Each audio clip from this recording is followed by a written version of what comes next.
अगर बात करें डिस्टेंस क्वार्टाइल का मोड के बीच तो इक्वल डिस्टेंस होगा, equal distance from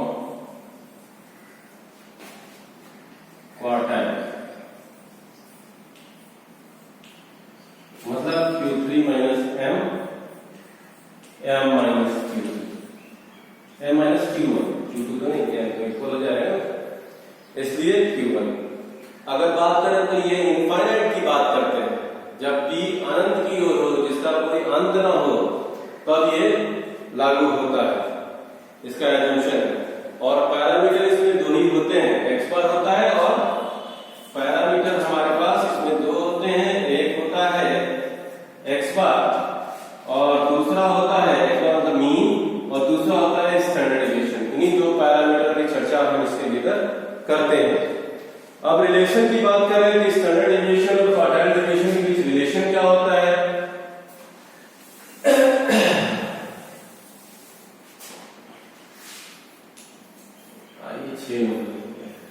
relation between, अब क्वार्टाइल डेविएशन और स्टैंडर्ड डेविएशन के बीच हम बात करने जा रहे हैं, QD एंड SD,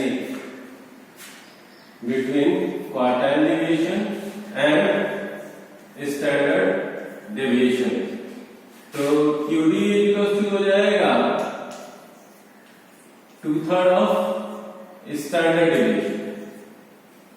हो सकता है क्वार्टाइल डेविएशन जो होगा वो 2/3 हो जाएगा स्टैंडर्ड डेविएशन का, और ये बेस की लाइन को टच नहीं करते हैं, अनंत की ओर जाते हैं, ये हो गया। अब हम बात करें रिलेशन अगर मीन डेविएशन का, 7 नंबर में बात करें अगर रिलेशन किसका भाई, तो मीन डेविएशन का बात कर सकते हैं और स्टैंडर्ड डेविएशन का। Mean deviation and standard deviation की जब बात करने चलते हैं तो mean deviation is equal to 4/5 of standard deviation होगा, और स्टैंडर्ड डेविएशन होगा। और लास्ट में एक और रिलेशन हम बात कर सकते हैं, जिस रिलेशन को हम कह सकते हैं क्वार्टाइल डेविएशन, मीन डेविएशन और प्रोबेबल एरर का relation between mean deviation, standard deviation and probable error.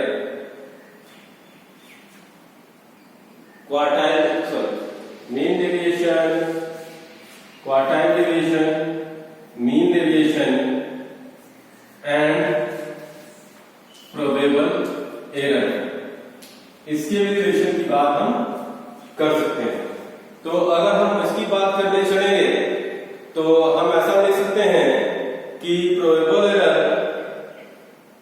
जो होगा इक्वल होगा क्वार्टाइल डेविएशन का, P इक्वल होगा क्वार्टाइल डेविएशन का, और क्वार्टाइल डेविएशन और स्टैंडर्ड डेविएशन का तो आपने देखा ही है पहले से, तो P के साथ ही क्यों दिखा देते हैं, P equal to 5/6 of mean deviation, P equal to 5/6 of mean deviation. ये तो रिलेशनशिप की बात हुई। एक और चीज मैं लिखना चाहता हूं यहाँ पे, हम जो है डिस्ट्रीब्यूशन को ऐसे तो कांस्टेंट में हम लिखेंगे ही, एक फॉर्मूला जहां हम एक नॉर्मल डिस्ट्रीब्यूशन को यूज करेंगे, z equal to x minus x bar divide by standard deviation. इस फॉर्मूले का हम यूज पूरे उसमें करेंगे, और कांस्टेंट्स भी लिख ही देते हैं जब हर चैप्टर के हर पार्ट में लिखते हैं, तो यहाँ भी हम कांस्टेंट्स की बात कर ही लेते हैं।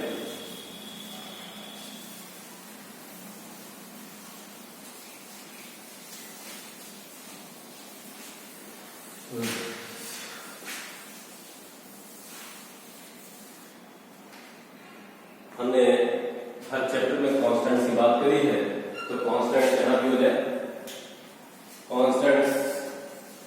कांस्टेंट्स में हम यहाँ पे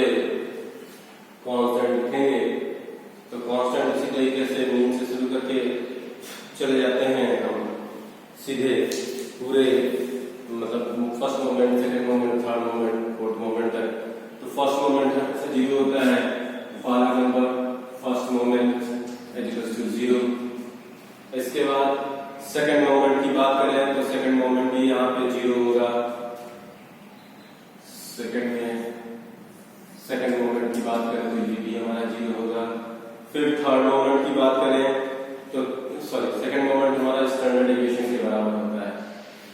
सेकंड मोमेंट हमारा उसके बराबर, थर्ड मोमेंट जो होता है वो जीरो के बराबर होता है। थर्ड मोमेंट हमारा जीरो के बराबर होता है।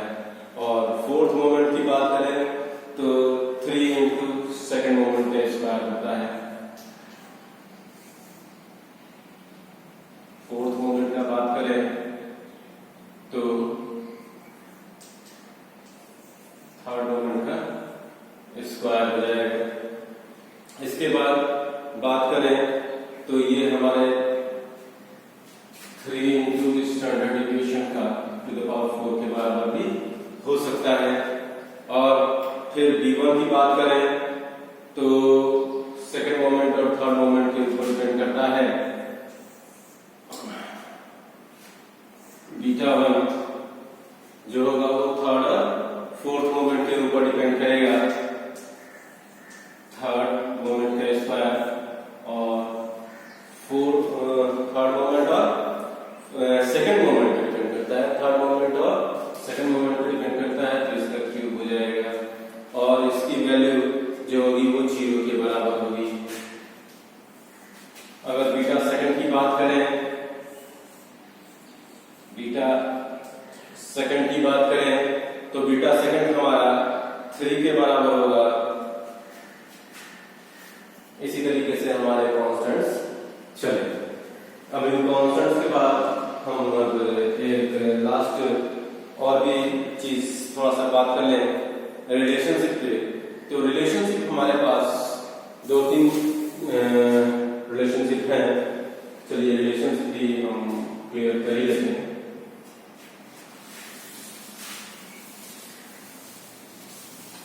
ये third moment, second moment, fourth moment, ये सब में कांस्टेंट्स होते हैं।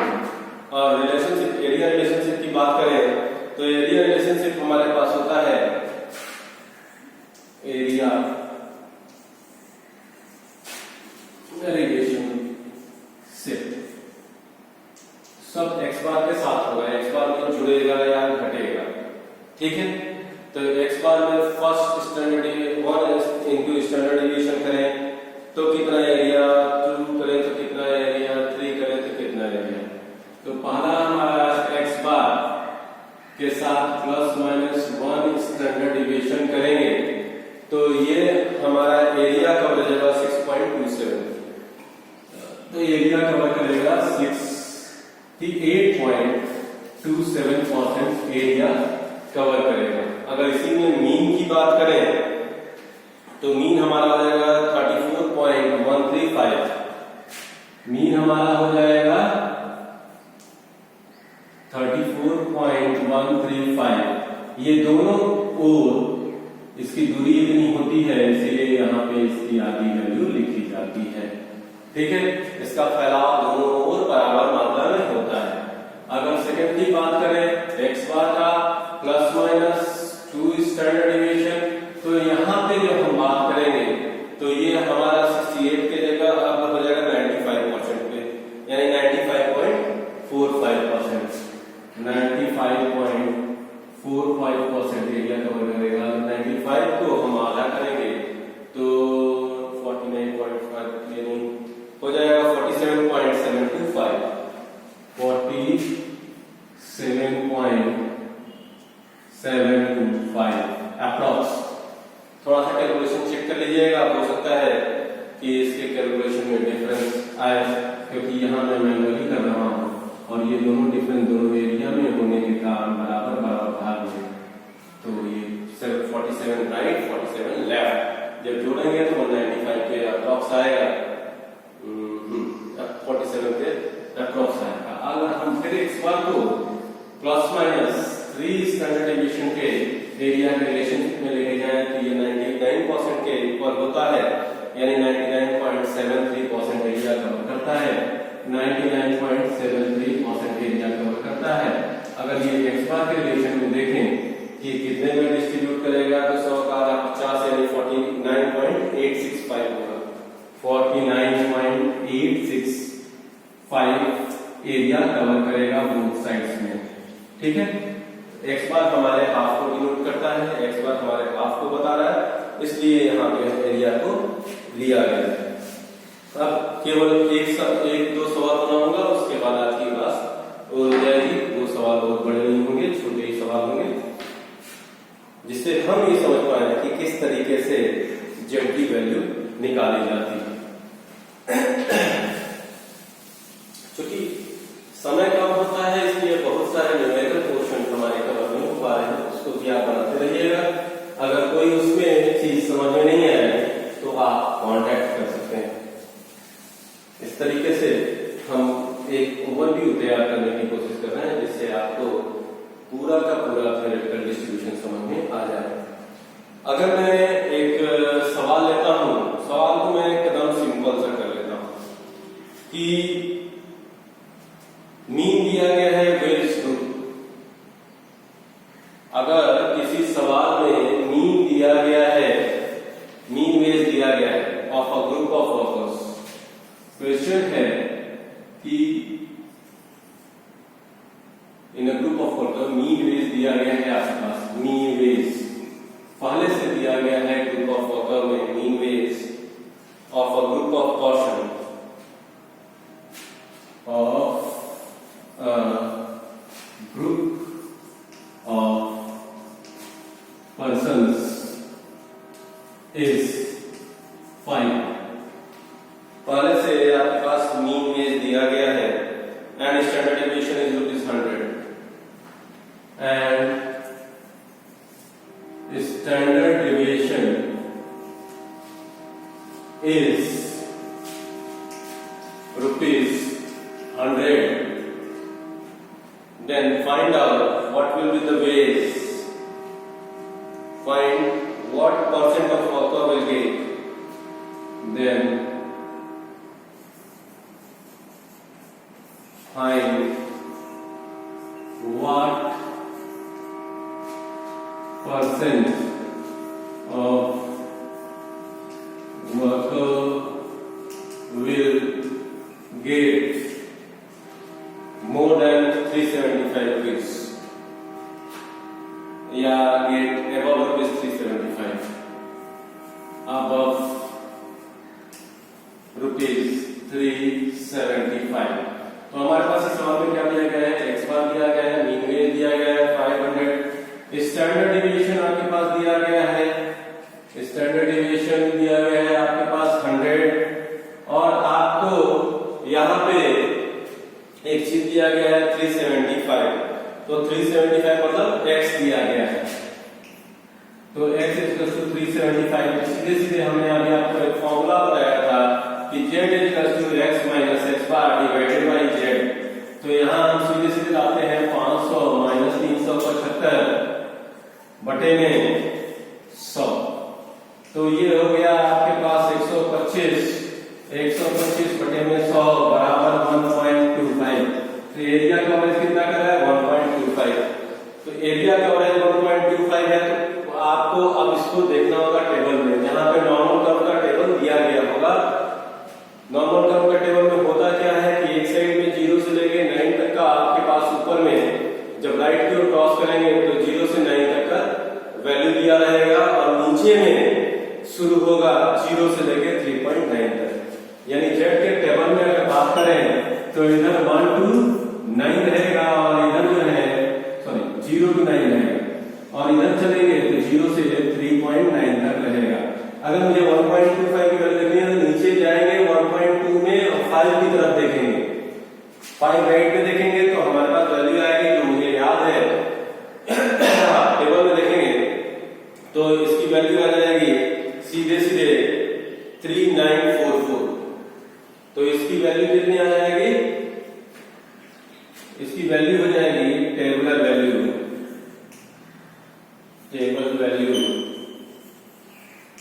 Of z as equals to हो जाएगा 1.2 का जब 5 में देखेंगे तो हो जाएगा 3944। अगर ये 3944 है पॉजिटिव में आप प्लस माइनस 0.5 की बात करें, यानी 1.5 जो है वो 1 से ऊपर की बात कर रहा है,